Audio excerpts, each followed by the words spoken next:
Hello guys.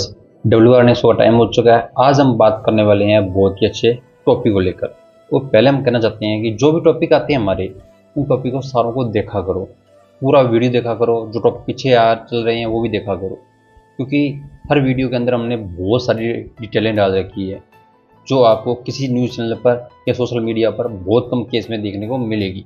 चलिए हम बात करते हैं आज तमिलनाडु चुनाव के बारे में। तमिलनाडु चुनाव के अंदर 234 सीटें हैं। कितनी है? 234 सीटें हैं। 234 सीटों के अंदर बीजेपी और कांग्रेस और टीवीए के बीच में अंदर बहुत बड़ा घमासान है। और ये घमासान क्या है? चुनाव की जो बोलते हैं ना, कांटे की टक्कर है, वो है। इस चुनाव के अंदर बहुत अहम है, क्योंकि ये चुनाव के अंदर अगर विजय थलापति अपनी सरकार बनाते हैं और वो पहली बार विधानसभा के अंदर आ रहे हैं, तो मैं कहना चाहता हूँ, जब उनकी रैली थी तो 8 लाख लोग पहुंचे थे, जिस रैली के अंदर भगदड़ भी मची थी।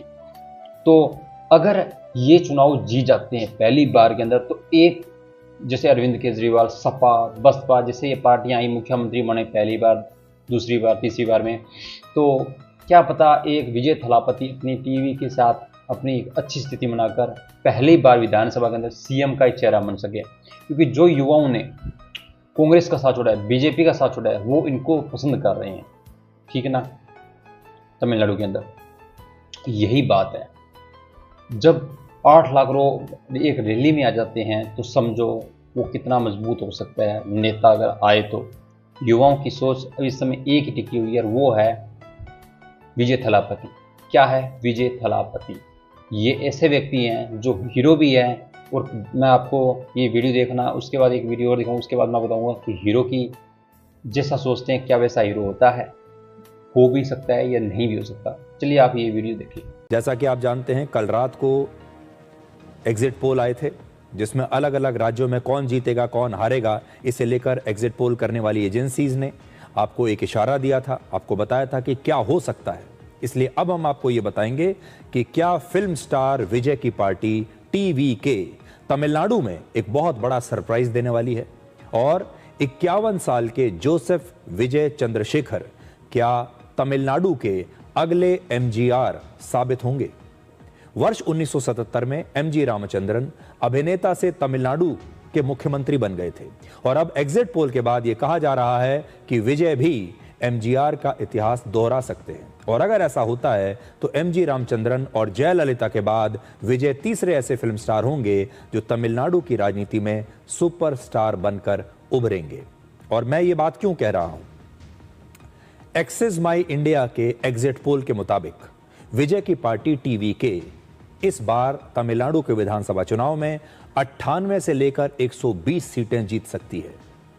देखिए आप, एनडीए 22 से 32, डीएमके जो सत्तारूढ़ पार्टी है, डीएमके गठबंधन, एमके स्टालिन की डीएमके का गठबंधन 92 से 110 सीटें जीत रहा है, और जो अन्य दल बताए गए हैं वो 98 से 120 सीटें जीत सकते हैं। और अन्य दलों में जो सबसे बड़ी बात है वो है कि अन्य दलों का मतलब यहां पर है टीवीके। तो अगर इस एग्जिट पोल पर हम विश्वास करें तो विजय की पार्टी टीवीके 98 से 120 सीटें जीत सकती है, जो कि डीएमके के गठबंधन से भी ज्यादा है, यानी सिंगल लार्जेस्ट पार्टी वो बन सकती है। अगर ये एग्जिट पोल सही है तो मैं कह नहीं सकता कि ये सही है या गलत, लेकिन ऐसा एग्जिट पोल ने ऐसी प्रेडिक्शन दी है, एक एग्जिट पोल ने। लेकिन अगर तमिलनाडु के 3 दूसरे एग्जिट पोल्स को देखें, कौन कौन से, पी मार्क, मट्रीज और प्रजा पोल्स, इनके आंकड़े देखें तो ये तीनों ही एग्जिट पोल विजय की पार्टी को 1 से लेकर 32 सीटें दे रहे हैं। तो मैं ये कहता हूं कि मान लीजिए इसे भी हम मान लें कि ये सही है, 1 से लेकर 32 सीटें, तो अगर 30-32 सीटें, 25 सीटें विजय की पार्टी जीत जाती है पहली ही बार में, तो भी आप इसे शानदार ओपनिंग कह सकते हैं। तो भी आप कह सकते हैं कि विजय की यह राजनीतिक फिल्म सुपरहिट हो गई, क्योंकि तमिलनाडु में पहले ही अटेम्प्ट में, पहली ही बार में अगर वो 20-30 सीटें भी जीत ले तो कोई मतलब बुरी बात नहीं है, बहुत अच्छी ओपनिंग ये हम कह सकते हैं। और आज ही एक और नया एग्जिट पोल आया है टुडेज चाणक्य का, इसमें भी विजय की पार्टी को लगभग 63 सीटें दी गई हैं, 63 सीट्स। ये एक नया एग्जिट पोल आया है, इसमें 63 सीटें दी गई हैं लगभग विजय की पार्टी को। अब देखिए 63 सीटें बहुत बड़ी बात है, पहली बार उनकी पार्टी विधानसभा चुनाव लड़ रही है और पहली बार में ही अगर वो 50-60 सीटें जीत रही है तो ये बहुत बड़ी उपलब्धि मानी जाएगी। तमिलनाडु में 234 सीटें हैं और सरकार बनाने के लिए 118 सीटें चाहिए। 118 सीटें चाहिए और उसमें से अगर 50-60 सीटें एक पार्टी जीत ले, विजय के पास आ जाएं, तो अगर विजय तमिलनाडु में किंग नहीं भी बनते तो किंग मेकर तो जरूर बन सकते हैं।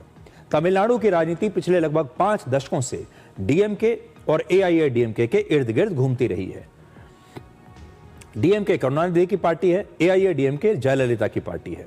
एग्जिट पोल संकेत दे रहे हैं कि विजय की एंट्री इस पारंपरिक 2 पार्टी सिस्टम को तोड़ सकती है। अभी तक तमिलनाडु की राजनीति में 2 ही पार्टियों का दबदबा है, पहली बार ऐसा हो रहा है जब तीसरी पार्टी आ रही है।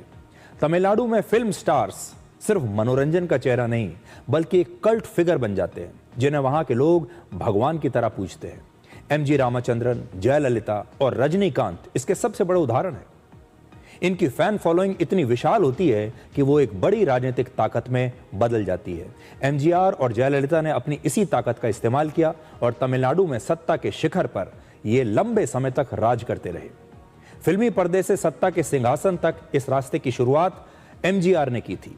द्रविडियन आंदोलन की विचारधारा से प्रभावित होकर एमजीआर वर्ष 1953 में डीएमके में शामिल हुए। एमजीआर ने अपने करियर में 130 से ज्यादा फिल्मों में काम किया था।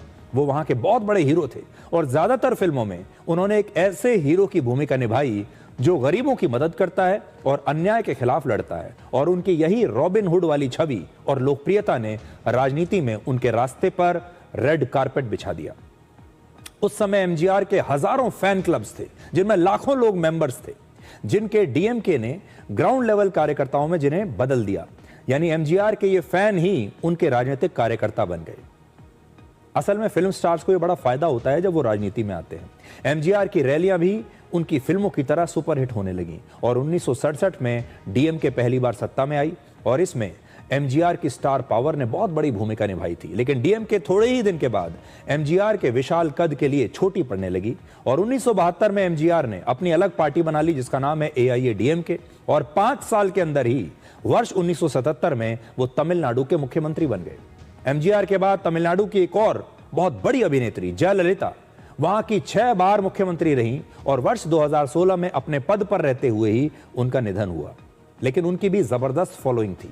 इसी तरह M Karunanidhi Tamil film industry में 75 फिल्मों के स्क्रिप्ट राइटर रह चुके हैं।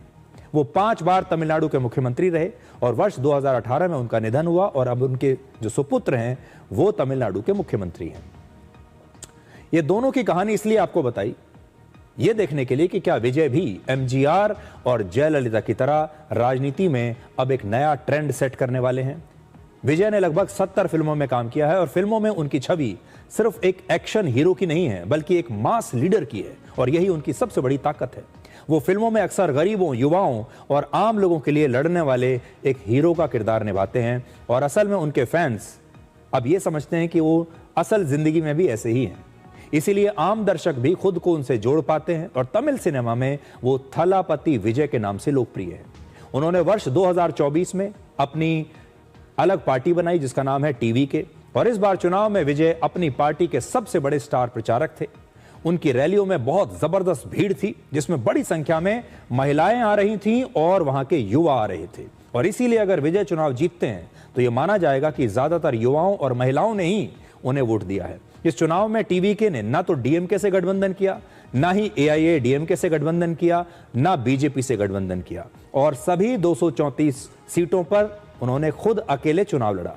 इससे आप विजय के कॉन्फिडेंस को समझ सकते हैं, कितना कॉन्फिडेंस है उन्हें अपनी पार्टी की सफलता के बारे में, इसका अंदाजा आप लगा सकते हैं। और पहली बार चुनाव लड़ने वाली पार्टी के लिए इसे बड़ा और साहसी कदम माना जा रहा है और ऐसा ही प्रयोग वर्ष 1977 में एमजीआर ने भी किया था। तो 4 मई को नतीजे आने वाले हैं और 4 मई को तमिलनाडु में जो सबसे बड़ा सरप्राइज जिसका इंतजार कर रहे हैं लोग वो यही होगा कि विजय की जो पार्टी है वो कैसा प्रदर्शन करती है। अब आपने ये वीडियो देखा होगा तमिलनाडु के बारे में। जरूरी नहीं होता हर बार हीरो जैसा मूवी में दिखाया जाता है वैसा हो। अभी आपको अमिताभ बच्चन है उनके बारे में भी हम आपको बताएंगे। और ये जो हीरो है, हीरो बनकर बैठे हैं, इन्होंने कैसे हीरो बने और ये कैसी मूवियाँ दी, उसके बाद आप अमिताभ बच्चन से धीरे धीरे नफरत करने लग जाओगे। मूवी इंडस्ट्रीज को भी एक ऐसा इंडस्ट्री बना लिया गया था जिस कंपनी को एक भारत की संस्कृति को दिखाना था, पर उन लोगों ने क्या किया, भारत को तोड़ने की कोशिश की मूवी के जरिए, जिसमें अमिताभ बच्चन का भी हाथ है। हम कभी वीडियो लेके आएंगे आपको, लॉन्ग वीडियो, तो उसके अंदर भी दिखाएंगे। वैसे ही हीरो जरूरी नहीं होता विजय थलापति, क्या पता मूवी में अच्छे हो, गरीबों का मसीहा हो, गरीबों के हीरो हो, कुछ भी हो, और वैसा रियल लाइफ के अंदर भी दिखे। कहते हैं ना कि कोई भी चीज़ डिज़ाइन कर देते हैं हम तो सॉफ्टवेयरों से, पर जब उसको साइट पे जाके देखते हैं तब पता चलता है कि इसका काम कैसे होता है।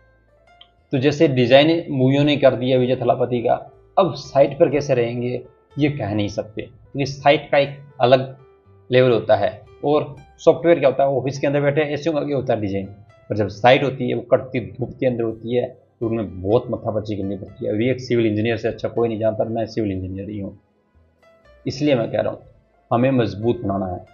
कैसे मजबूत बनेगा, ये लोगों की जो सोच है, मूवियों को देखकर वोट ना दें, आप वोट डालें अपने पत्नी, अपनी बच्ची, अपने बच्चे यानी लड़के, और अपने आप को हम सेफ कहाँ रख सकते हैं। जब कोई भी सरकार के अंदर गुंडागर्दी से बचें, अपराधियों का एनकाउंटर होना चाहिए। योगी जैसे लोगों की जरूरत है, हमारे हिम्मत बिस्वा शर्मा जैसों की, जो कड़े शब्दों में कहे हमें इसका काम करना तो करना है, इसका नहीं करना तो नहीं करना। ऐसे भी विजय थलापति होंगे तो क्या पता कोई अच्छी पोजीशन अपनी बना पाए। जरूरी नहीं होता कि सीएम के अंदर आपको 5 साल के लिए बनकर रहना होता है, सीएम के लिए आपको हो सकता है आने वाले 10-15 साल के लिए बनकर रहना पड़े। क्या पता आपको जनता अगले कुछ सालों के लिए सीएम के तौर पर चुन ले, और उसके बाद आपको क्या पता अच्छा सीएम बना कर रखे आपको 10-15-20 साल 25 साल पूरी उम्र भर के लिए। जैसे बिहार के अंदर नीतीश युग का शुरुआत हुई थी और अब अंत भी नीतीश युग का हो चुका है, अब सम्राट चौधरी युग का हो चुका है शुभारंभ।